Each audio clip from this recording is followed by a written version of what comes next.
This conference will now be recorded. Welcome, good morning, and thank you for joining us for Business Unusual, our weekly webinar series that we've been offering to professionals who are either transitioning or looking to identify new markets that are spending money right now with everything that's going on in the world. I'm Brendan Filbert, Managing Partner with SalesWorks, and I want to say a great big thanks again to those of you who have taken time to join us live, and also those of you that are listening to the recording. I know your time is very precious. Our goal today is to give you some amazing actionable advice that will help you make money over the coming week. And I'm going to kick things off with just a really quick, I'm going to turn it over to my co-presenter, Chris Motley, for an intro so you know who he is, and then we'll get started. Okay, hey, I'm Chris Motley, owner of Motley Creations. What we do is kind of manage marketing services, right? So we help small businesses with small budgets and big goals. What we are is a right-size solution to execute on your marketing strategy. So we develop the brand and the image that they need, they have to have actually. And we're excited to help you accomplish that today with our program series. Now we're going to cover a lot of ground and we're going to go kind of fast. So I'm going to let you know that after the session today, we will be sharing the recording because there are a number of slides that we have specifically built as checklists that you can follow as you're practicing these concepts in your own business, because the goal is to not just give you information, but it's actionable information that's going to make an impact on your business. So I'm going to encourage you to listen to the recording and then be prepared to hit the pause button at several different spots, just so that you can think about how this is going to apply to you in your business, because there's going to be a few topics that we're kind of diving deep into today. And I really, like I said, I want you to wrap your head around it, because we're going to be talking about a lot of what's shifted in marketing and sales over the past couple of years. And then the information that I'm going to be sharing with you specifically is based on what we're seeing that's selling today. So I'm having weekly conversations with professionals from broad industries. So everything from selling technology services to environmental services, legal, accounting, banking, you name it. I've got about 50 different companies I'm interacting with on a weekly basis. And we're hearing from each one of them about what's working and getting them traction and what is not. So I'm going to be sharing that insight with you as well that you can take and apply to your business. Now, as we're going to get started, I'm going to dive in. I'm going to go ahead and shut off our webcams because we are going to be covering a lot of ground, and I don't want you to get distracted by anything that may be happening in our respective backgrounds, because like all of you, we are sheltering in place. All right, let me do a really quick share of my screen so that you can see the presentation that we're going to be running through today. And first place that we're going to get started with who should be participating in this conversation. Now, when we think about spending time on webinars, I know that a lot of you may be webinared out, and you've probably participated in so many that you feel like you're on information overload. Well, let me tell you who we are specifically building this information to serve. This is, you know, in our slide, we talk about how it's for anyone who's looking for new markets that's spending money. But out of these 50 or so companies that we're working with on a weekly basis, we have a lot of small businesses and solopreneurs in there, and even transitioning professionals that are looking for those fractional engagements or contract gigs to tide them over until their full-time job appears. And in some cases, that may not appear. You may want to transition to where you're doing something on your own. I also recognize that on our registration list today, we have a lot of marketing professionals. And, you know, it's because there's a lot of turmoil and chaos going on, and I don't think there's any one person that has all the answers. And we're all looking for what's working for some people and in some segments so that we can take and apply those concepts in our own. So we're geared for anybody that is truly wanting to ask the question, where should I go and what should I do now? That's what it's all about. And it's specifically related to your sales effort. Now, what we're discovering, and you may be experiencing the same thing, is we've got two different extremes with the opportunities that we're pursuing.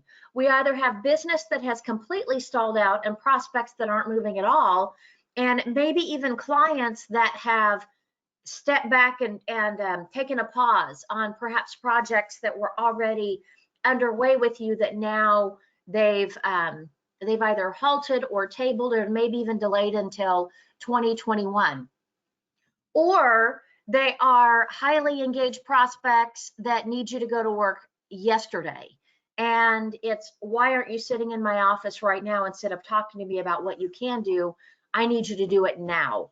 And I think a lot of these extremes that we're seeing is because we have businesses that are in one of two places. We either have people that are considered that essential workforce, that are the the people that are probably even dealing with burnout on their employees because they're working too many people for too many hours and they don't have enough staff, or they are that other side of the table that they had to furlough their employees in order to just make it during the time that we're in right now. And maybe they're even chasing some of the PPP funds or the EIDL, the stimulus opportunities to, just help tide them over. So they may have a lot of that going on right now. So that's a little bit about what's going on from their perspective. Now, what we want to help you with today is recognizing if that's what's going on with their world, how do you uncover those markets that are spending money, both from that essential and the non-essential side of the businesses? And then recognizing what pivot you have to make with your business development effort to serve the needs of your buyer today, whoever that buyer may happen to be. I'm also going to be sharing with you steps that you already have in your prospecting funnel, but I'm going to talk to you about how you tweak those so that your prospects recognize that they'd be an idiot to not hire you right now. And then we're also going to give you some tools today related to joint marketing efforts that will help you get to business now. Okay, that's a lot. And no further ado, we're going to dive in and get started on it. What you may feel like when people talk to you about the pivot that is necessary to adapt whatever your marketing or sales effort is right now, one would think that a pivot would be a turn in a pursuit of a new opportunity or new direction. And instead, it seems like you step back and your pivot might go this way or it might go that way. And it may more resemble the cha-cha than an actual shift in new direction. And with that, it feels like you may be, and my partner Chris relates this, he talks about it like I feel like I'm a dog on linoleum, that I can't catch a toenail. And that's, I think, a bit of what a lot of us are dealing with is we're doing a lot of running and we don't quite know where we can go and get a little bit of traction. So we're going to give you tools today in order to help you get that traction and know where to start. Now, recognize that everybody that I'm talking to today, I know you don't have big ad budgets, and I know you don't have a lot of time to spend in chasing things that may not pay off. So we're going to give you some concrete steps to take that are going to help you recognize where you will get traction and get to revenue quickly, or recognize if it's not the right avenue and be able to step back and say, this isn't going to make sense. I'm going to go over here where it does make sense. First advice that we want to give you is stay close to home, or at least start close to home. And the reason I say that is right now, with everything that's going on, you need people who are willing to be open and very candid in sharing what's going on in their situation. So I'm going to recommend that you start with your clients first. And when you're talking about starting with your clients, you're going to have clients that are probably in each one of those buckets. Some are essential, some are non-essential. Some are probably working 60 and 80 hours a week. Others may be sitting around wondering what on earth they're going to focus on in their business, or how they're going to open back up as we start to move through the phases of reopening with everything that's happening right now with the coronavirus. So the first place that I want you to start is with a group that you're going to fit into those two different buckets. Who's still working, who is furloughed, or at a point where they're working through how they're going to manage the reopening. Then the other group that you're going to focus on is your referral partners. And now these are the people that are already doing business with you in some shape or fashion. They're probably referring you clients, or they're having you do joint work within their client base, or perhaps it's the same thing you're helping with their client base. There's just some avenue of where they are a revenue producing relationship. Then the other avenue I want you to be looking at is thought leaders. And I want you to really look at those folks that are staying positive and continuing to move forward. Much like we talked to you in this podcast, our goal is to be a thought leader for you. We want to talk about what is working and what is not working, so that you don't have to waste a lot of time and effort. The point of finding thought leaders is you're going to find somebody who's scouting the way for you, so that if they're going to get hit by any arrows of the indigenous population, let them take the arrow so that you're not getting it. And then finally, the other area I want you looking at are any industry associations that you might belong to that are they're sharing economic insight, economic forecasts, talking about which segments are going to be the most in demand. And all of this information together, you're going to compile it. What I'm going to recommend you do, this is an example of where this is going to be a slide I want you to pause. And I want you to sit and look at your contact list. Perhaps you're going to go into LinkedIn and you're going to look under that tab that says My Network. And then under Network, you'll see the option that says Connections. I want you to click on that. And that'll pull up all of your contacts. And I want you to start making a list. And as you create that list, we are going to do a little bit of market research. And how you're going to go about doing the market research is you want to identify those areas where you can have the greatest impact. And now when I'm talking about impact, and when I talk about conducting these interviews, this is part of the reason why it may actually be good for you to go to the association website, do some research in there, find out if there's any thought leaders in that group that you can follow or participate in what they're saying.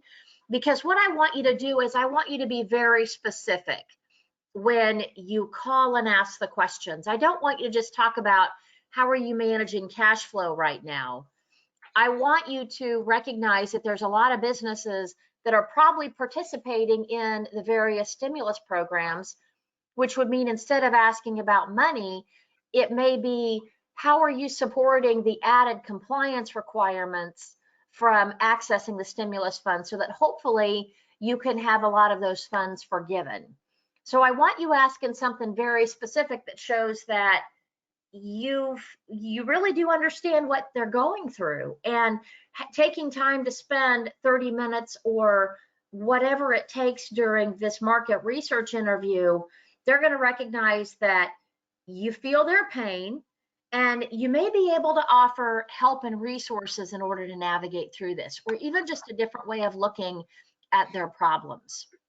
So another example might be you recognize that right now businesses are chasing this shift in culture and trying to figure out, how do I keep a productive and engaged workforce in spite of the fact that I've got most of my workers that are remote now? How do I navigate this? So what I may suggest is you have some variation on the question. How are you managing with your remote workforce in terms of having that active and engaged culture? And there's just a couple of examples that I've got on here. Typically, if you look at the general the information that's out there, and you have conversations and you listen to the town hall meetings, businesses are facing challenges related to money, their strategy on where they're going, their new direction, their marketing, dealing with their people, their employees. Either they have those that they furloughed and they're trying to figure out how to bring them back, or maybe they're facing a significant RIF or reduction in force because they know that they're going to be hit with an economic slowdown. So it could be supply chain. Maybe they're, if you just, all you have to do is look at food right now and recognize that we have no challenges whatsoever with what the farmers are producing. Where we're having problems with getting food onto supermarket shelves, it's all supply chain and logistics. And it's all navigating how the different production and packing plants are working with getting that product to market and having it be safe for consumers. So then you lead into health and safety, and then you've got added government regulation over so much of what we're doing. We've got the government telling you, if you're a restaurant or retailer, how many people you can have in your store at any given moment in time. And quite frankly, knowing how restaurants operate on such razor thin margins, it just makes me wonder how on earth they're going to be able to manage with at least a 50% reduction in traffic that they can have to their business. Their goal before all this happened was to drive as much traffic through their business as they could. So these are all challenges that businesses are facing. So when you pick up the phone and you call one of your clients or you're talking with your referral partners, I want you to be getting very specific information around this so that you're not just out there shooting arrows in the dark. The point is to be firing that rifle shot to identify what the perfect opportunity is and spend your time and effort focusing on that. Now that you're starting to dig into what this information is, now we're going to shift gears and we're going to talk about how you create solutions for those prospects. Because one of the things that you will recognize is that buyers are changing how they make decisions, how they engage with companies. Just look at the fact that restaurants are, if we go back to that example, are having to change from having bricks and mortar to having takeout or delivery. That is a shift. You probably have to make that same shift in how you serve your clients. And during the marketing funnel, what I want you to recognize is that today's buyer has an expectation of, they want to know beyond a shadow of a doubt that if they make a decision to work with you, that that's the right decision for them to make. They don't want to guess. They don't want any doubts. They want to know. And in order for them to know, your solution has to hit several mental triggers. And I'm going to talk to you about some of those. And then we're going to talk about how you support those mental triggers during your buyer journey. And we're not going to spend, I'm going to go through highlights on these right now, and then know that our next Business Unusual webinar that's coming up is going to be diving deep into the mental triggers and supporting that process that the buyers are going through with your content. So first thing is, and these are not in any particular order, although you may find that there's a natural evolution to how your prospects navigate through this. So the first thing is authority, and that's the credibility. They want to know that you truly do have their solution, which means that industry insight is critical, and that market research that I just talked about. The liking part of it is they want to have that feeling that your approach and your process is one that aligns with their values. Right now, more than ever, we have the generation of buyers coming in. Millennials are more about your mission and your purpose. And are you somebody that they feel that you get them? And that's really important that they recognize that. Do you have the same language they do? And I'm not talking about language as in, any jargon. I'm talking about, do they feel like they can approach you and not be intimidated or overwhelmed? Then we talk about social proof. That is specifically whether or not they feel like they want to be a part of the community of your clients. So social proof is, it's so important right now to get those great reviews. And it used to be through Yelp or Google that people would go and do reviews. Now people do, they don't buy anything without looking and finding online reviews. I was working with one of my clients the other day who, it was funny, we were both talking about our gardens and I showed her a website. And first place she went is she went and pulled up another browser that talked about reviews of not only the product, but also getting from that company before she'd make a decision to buy from them. They do the same thing if you're selling marketing services or if you're selling legal services. They want to know that you are you're leading a tribe of great people that they want to be a part of. Now, the commitment piece, and stay with me here because this is really important. The buyer journey is a series of 8 to 22 interactions with your brand that today's buyer is going to be they're going to be engaged in this process. So if you think about 8 to 22 interactions, and now we're going to be upwards, we're going to probably be on that higher end with a lot of the touches. They want each one of those touches to represent value and engagement. Now, there's something that takes place along that buyer journey called a mini conversion. And it's where they click a link or they download or they register for a webinar, like you registered for today's webinar. Every one of those mini conversions represents commitment to change. And the more you have them commit to change along the buyer journey with you, the more likely you are to land them as a client. The next piece is reciprocity. Chris and I are delivering these webinars because we want to deliver so much value that you look at what you're getting for free and the thought is going on in your head of, I'm getting so much of a return on the time that I'm investing with them. How much greater would the return be if I engaged in one of their programs or hired them? So that's that reciprocity and how that works. And it also helps you recognize that the information that we're giving to you is a fraction of what our clients receive. And there are some of you that are going to look at this information and you're going to say, I got enough, I'm good. And you're going to run with it. And that's great. And how you demonstrate reciprocity is you invite other people to listen to our webinar series, or perhaps you share this YouTube link and invite someone to listen. That's how reciprocity is demonstrated. And that's how you create a viral service or product offering. You hear that spoken of a lot. The final mental trigger is scarcity. And we're going to actually dive into that one a little bit deeper today because it's really important right now that you recognize you have to have a compelling offer. And that compelling offer is normally tied to either an avoidance of them getting out of the situation they're in right now and getting away from pain, or being the first one on that lifeboat that there's only a few spots on the lifeboat.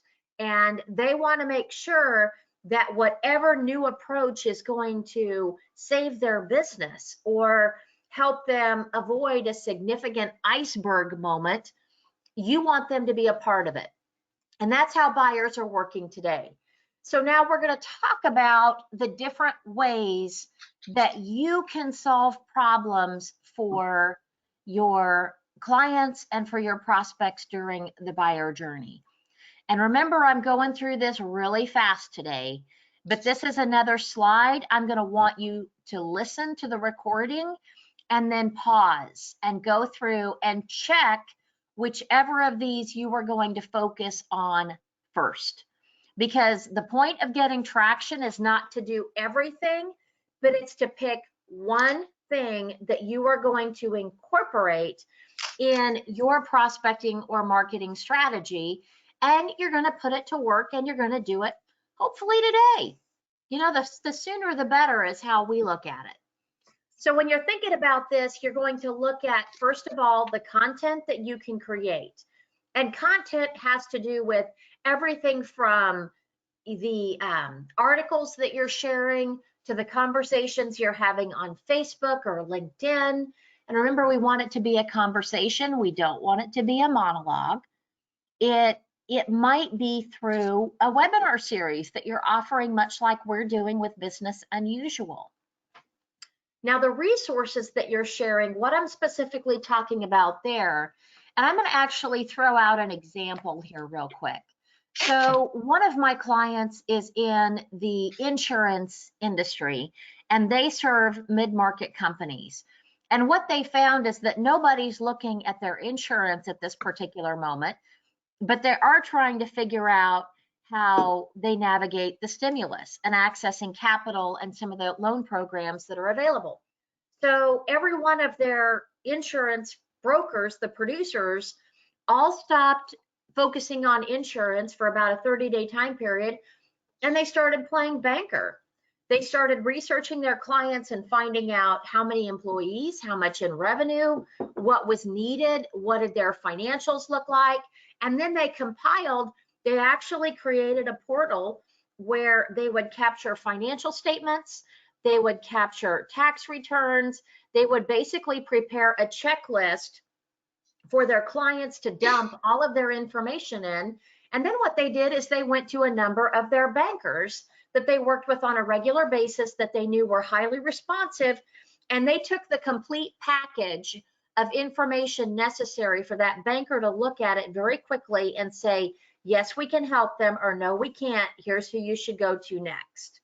And that saved the business owner so much time. Now, what ended up happening is they had several of their prospects that had been on the fence for a couple of years about moving their insurance, because, you know, moving insurance is a royal pain in the tuchus.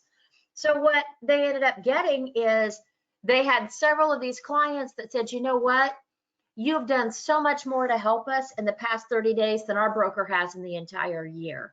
We've been delaying on this. We shouldn't delay. So they ended up getting a broker of record letter so that they could move their insurance immediately and start navigating that process. That's the win that came out of having those resources available. And then that also leads to collaboration. What is necessary right now is that you recognize that there are very few people out there that are acting as solopreneurs that have every solution that a business owner needs right now. And, you know, it's much like the example of what you're participating in at this moment. This is a collaboration between Chris and I, because sales and marketing are the flip side of that revenue generation coin. And while I know what you should do in order to have a compelling marketing effort that is going to drive sales, I'm not in a position to create or design that.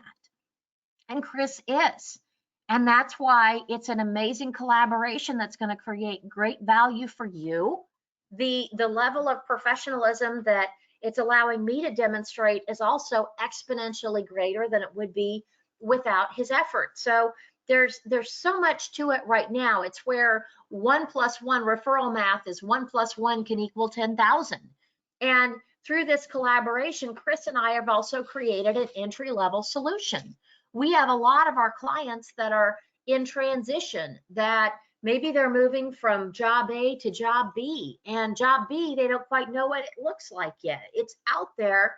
Maybe they're applying for it, but people aren't hiring right now. So what Chris and I have done is we've created an entry-level solution called Brand You. You're going to be hearing about it a little bit later.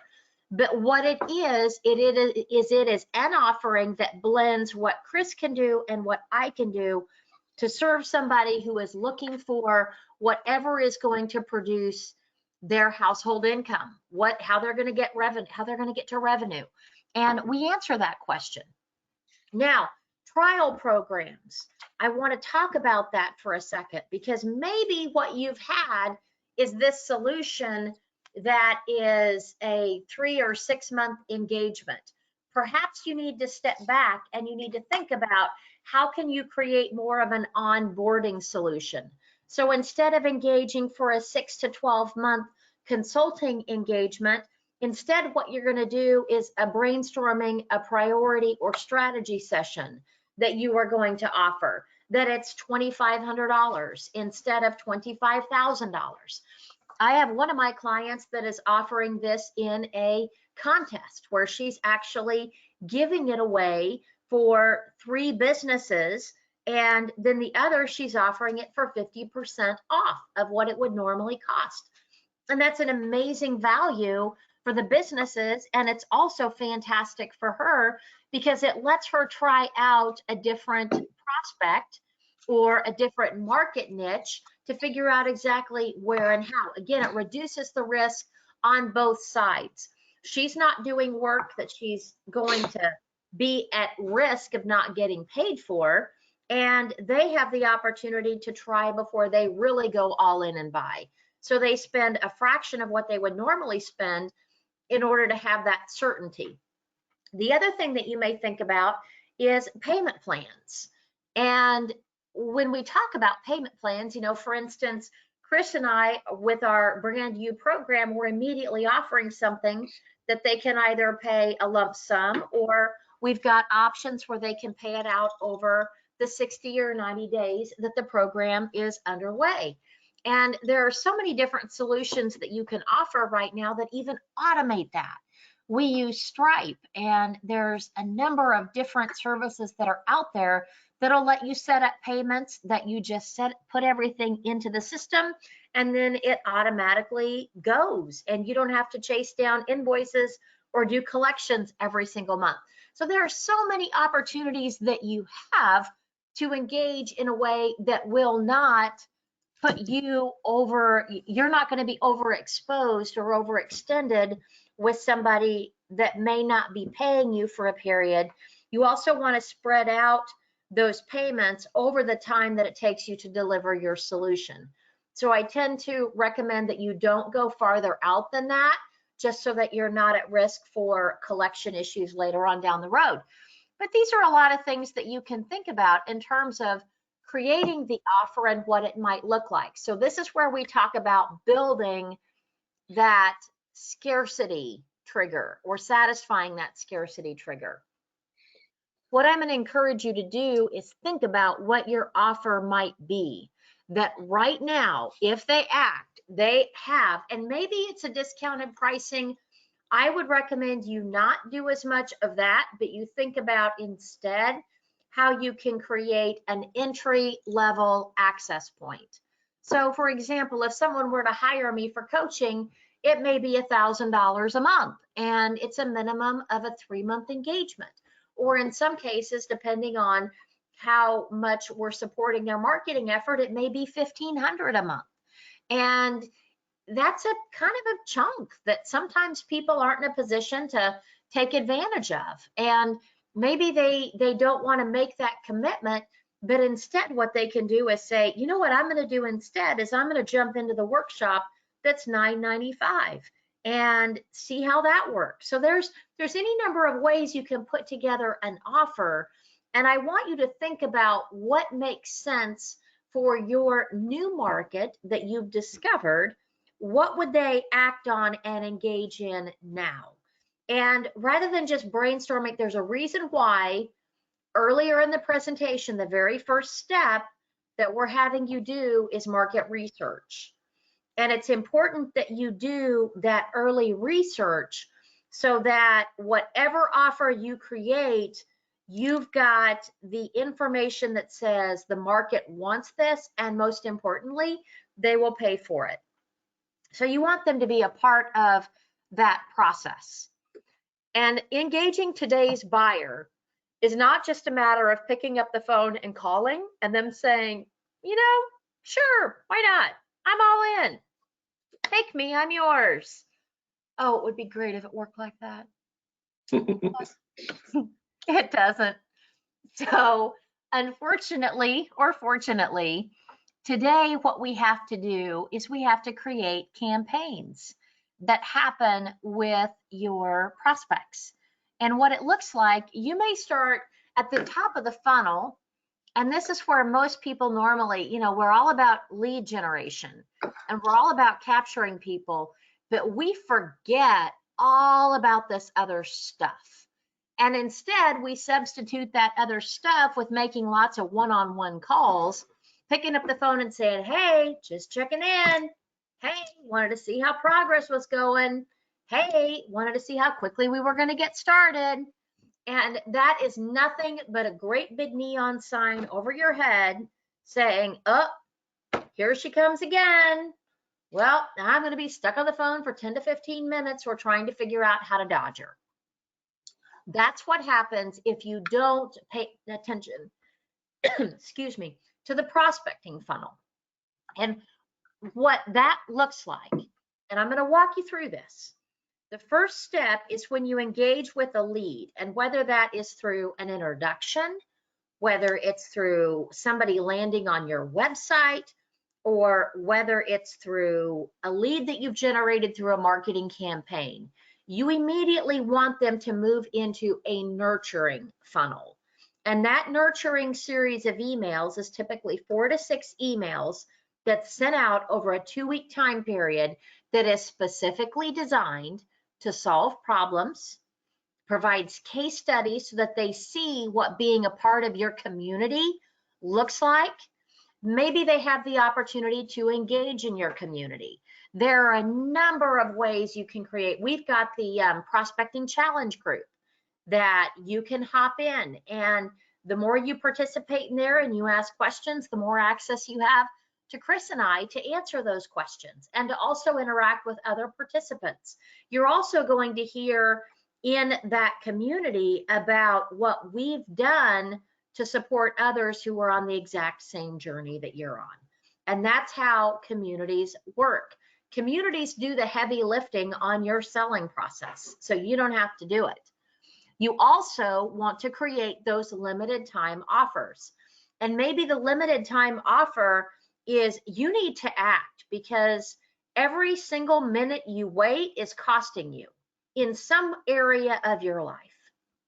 Or perhaps it's there's only a few spots available and they want on the lifeboat. So that's the way that your campaigns can address those mental triggers and follow the marketing process that we're all probably pretty familiar with. But this is how you put structure to it. And this is how you also have your marketing and your content delivered in a way that it's serving many people instead of one at a time. And that's really important, is that you maximize the amount of impact that you're able to make through touching a lot of people with limited amounts of time. Okay. We've talked about a lot. And you see why I told you there's going to be several spots here that you want to pause the recording, go back, and probably start over and listen to it a couple of times to really understand how this is going to apply to you. But to take action now, what we want you to do is start with those interviews, with that focus group of 1. So we walked you through, make your list of your clients, your referral partners, those influencers or thought leaders, and then the different association groups. Have one-to-one virtual coffee meetings using Zoom, using Skype, GoToMeeting, whatever platform it is. And yes, we are going to be opening things back up. So maybe you're going to be doing driveway meetings or having coffee meetings on a patio. It's going to be we're going to have a beautiful summer coming up here really soon. You're going to be able to get out and enjoy the great outdoors, but I want you to have one-to-one meetings. I also want you to make sure that you are talking to a diverse group of prospects. I don't want you just talking to like only small businesses or only big companies or only family-owned businesses. I want you to really think about how do you have that diversity represented. Now let's talk about specifically what that research testing, those factors need to look like.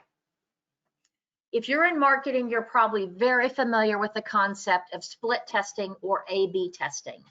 And what I'm talking to you about today is not a statistically valid model under what typical market research would be, but it is going to be very helpful and useful for you right now in your own individual efforts, or if you are within a smaller team or organization figuring out which direction you're going to go.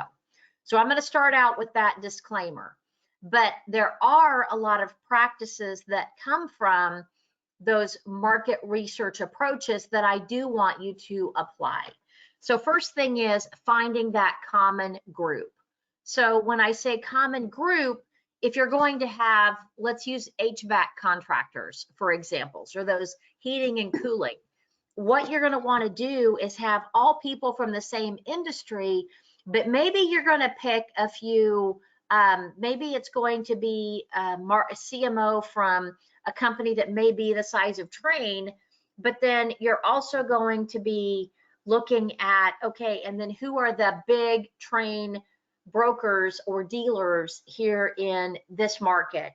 And then who are the smaller service groups that can serve them all the way down to the mom and pop? So that common group would be HVAC contractors, but the diversity within that group comes from different size and sophistication of companies within that group. Does that make sense? I want everybody following me with that. So you want to have a group of people. So for instance, if you are in the construction space and you're serving developers, you're not going to have an industrial developer that you stack up along with the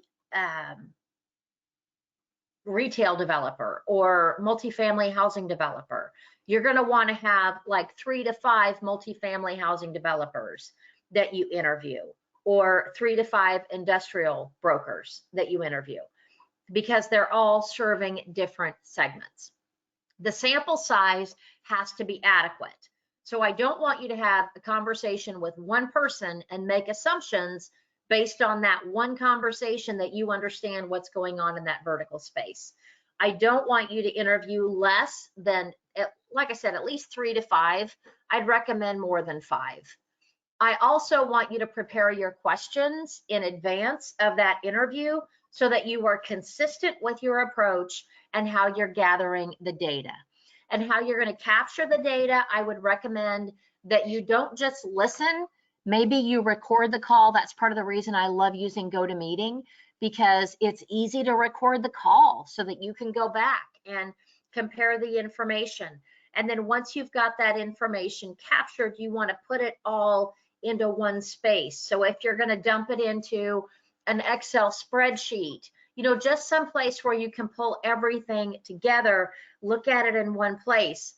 And above all, I want you really to avoid that confirmation bias that we're all prone to.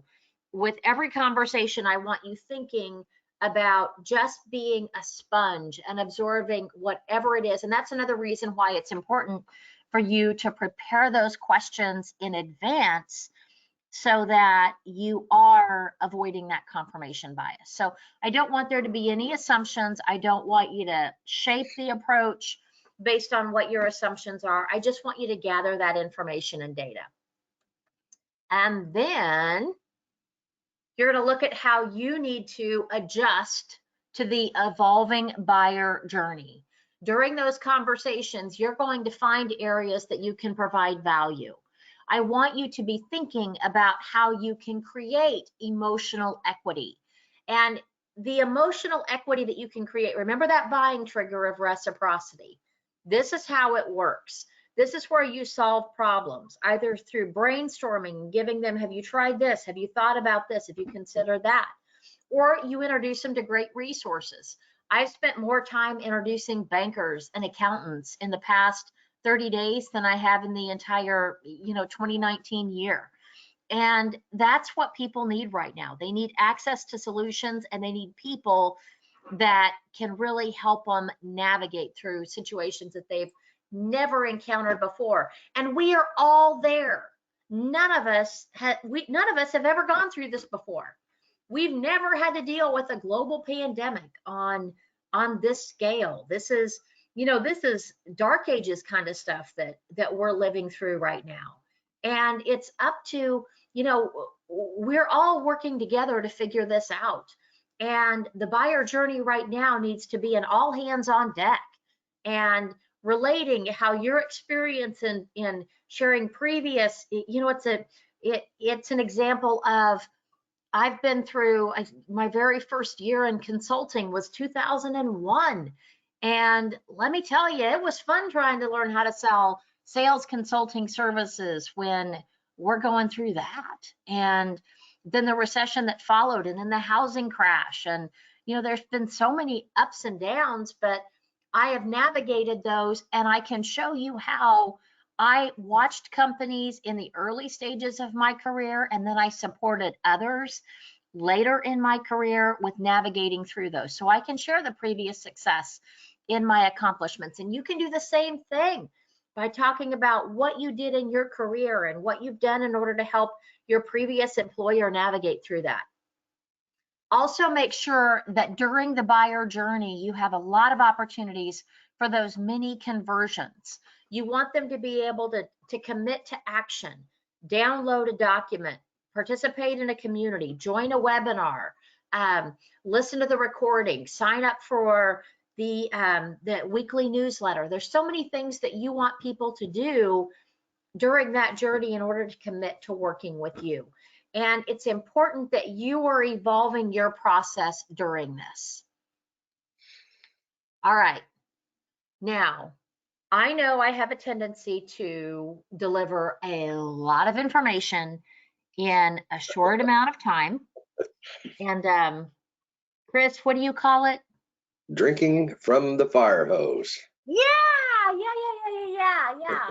So you may be wondering, okay, now what do I do? Where do I go? Where do I start? There's a reason why I told you, first of all, that you want to be able to hit pause on the recording. And there are a lot of you that you're going to be happy with the information that you've heard up to this point, and you're going to say, I'm going to run with this and I'm all good. Then there's another group of people that are going to say, I don't want to run with this. I want to be part of that community, and I want to join a tribe of people that are all on that same path. And now let's talk about how you do that. Because when you engage influencers and you create that group of professionals that are all there to serve that same target market, that allows you to create a win-win-win. That means you win, your referral partner wins, and the client wins. And that is your shortest path to new business.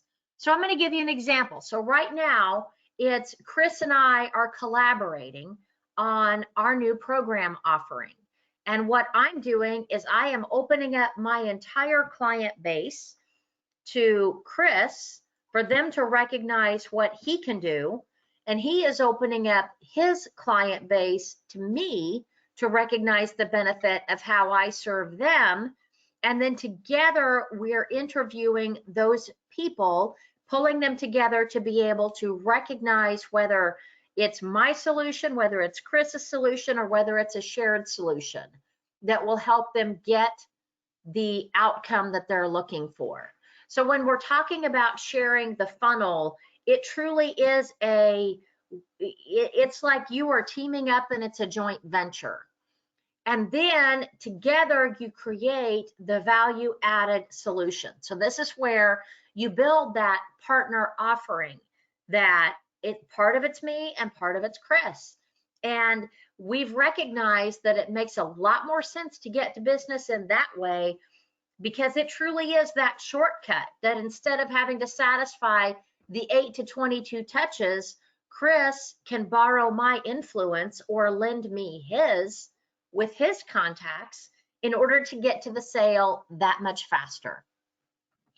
So then your action plan is interviewing clients, but then instead of you thinking about what your offer needs to be, engage your referral partners and create that compelling offer for limited time that is based on your efforts and your referral partners' efforts. And then you team up and you do much like you're participating in today. Create, maybe it's a webinar series, maybe it's a podcast that you're going to deliver. Could be a virtual lunch and learn. Maybe it's a series of blog posts that you collaborate on. Make sure that you are designing this, though, with the mental triggers in mind so that you're hitting all 6 of those and you're not just shooting content out there for the sake of just shooting content. Recognize that your action plan needs to be a minimum. Remember, it's 4 to 6 touches in the nurture series alone. And then ideally, it's going to lead to some sort of weekly content that's shared that offers immense value with a lot of entry points into your funnel where they can engage you and hire you. So this process is not a overnight, or it's not a 30 days to your first sale, but it may be 60 to 90 days to significant opportunities. The point is, there is activity that takes place every week with every prospect. So do not quit too soon. We should emphasize that and put it in all caps, although I know we're shouting, but we do need to really make that point that I don't want you to think that this is a one and done effort. There is nothing that we're talking about that's easy, but it is very effective to get you where you want to go. Now, if you've recognized that you're ready to go, spend a little bit of time reflecting, dig in, identify who are those relationships that you really want to discover how you can serve them during the time we're in right now. Start that interview process, do some brainstorming of solutions, but you've got to get to revenue. So don't just capture information for the sake of capturing information. You really, really, really need to have that validity behind the, if I build this and it looks like this, is this something that makes sense for you to participate in? And then normally at that point, your prospect's going to give you either a yes or no. And if they give you a yes, then you know you've got something. If they give you a no, then you have to knock down all of the obstacles that are stopping them. So I do not want you to take the approach of ready, fire, aim. We want this to be a thoughtful and logical and strategic approach. And then as you figure this out, then you're going to lather, rinse, repeat within those other verticals. Remember, I want you to have a diverse group of people that you're serving right now so that you don't get locked into just one vertical niche that is maybe significantly impacted if our downturn is prolonged that we're in right now. So I really want you thinking of at least 2 to 3 different vertical segments that you're going to pursue. So there's none of this that's going to be easy, but it will get you the results that you're looking for if you're looking for a new business. Now, if you've listened to this and you're thinking, okay, this sounds really complicated, how can I get help? Well, that's what we're here for. The offer that Chris and I are putting together right now is the them.We program. And we basically walk you through everything that you would need to know in order to build that limited time offer or that entry level solution or that initial engagement strategy. You can join the wait list. I'm going to also be sharing the link in the YouTube description. So if you don't have access to click on the link that we have right here, you can download it from there. Those of you that are sitting in on the recording or have registered for the recording, you have access to this slide deck that I'm sharing with you as well. So I encourage you, we are in beta right now with that program, and the launch will happen the last week of May. The cost of the program is only $995. And for that, you've got basically your tour guide that's walking you through every step of building your initial offer and then supporting you during that. If you have other questions that come up or you want to talk about what it might mean for you to participate in that initial offer, you can reach me I've got my cell phone number, 816-522-8178. You can go to salesworks.com or admin@salesworks.com. We'll direct you to either Chris or I, and we can help you figure out whether or not this is the right step for you to take. Because we really, our heart is in serving that small business or that individual that's really trying to figure out where they go and what they do next, and supporting them and encouraging you and motivating you and giving you whatever resources you need in order to make that happen, whether it's a pat on the back or whether it's a kick in the pants. That's what we're here for in order to get it done. And I want to give a huge thank you for taking time with us today. We've covered so much ground. We've gone through a lot of information. I'm sure you probably have questions. Feel free to chat your questions or email us, and we're here to help you make the next right step. Oh, and don't forget to register for next week's Business Unusual, which is where we're going to dive deeper into those mental triggers and what they look like. And then we've got some other fun stuff lined up for you in May. We've got a few folks to introduce you to that are professionals that you can learn from their journey as well, and maybe get ideas for your own. Thanks again, Chris.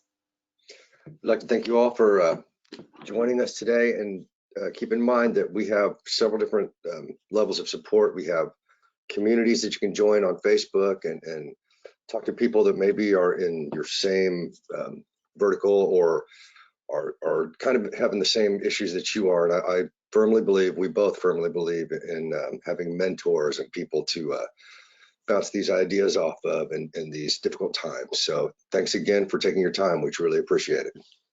Have a fantastic rest of your day, and we want to wish you all good selling. Take care.